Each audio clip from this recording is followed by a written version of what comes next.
Hi there, welcome to freecontrolchart.com. Just wanted to make a quick video to show you exactly how to use this. So this is just a really simple website to solve a problem that I face pretty regularly.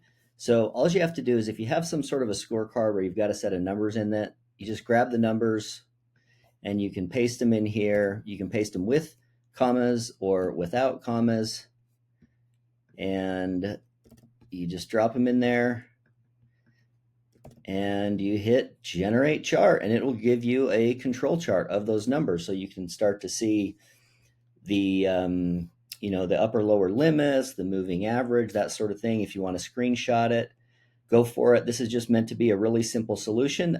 If you want to share some feedback with me, my LinkedIn profile is on the bottom of the page, and I'd love to hear if this is useful for you. And if you'd like to see some additional features or functionality on this might be a project that I continue to work on and build out. Thanks so much. Hope you enjoy it. Hope you get some good use out of it. Love to hear what you think. Thanks. Bye.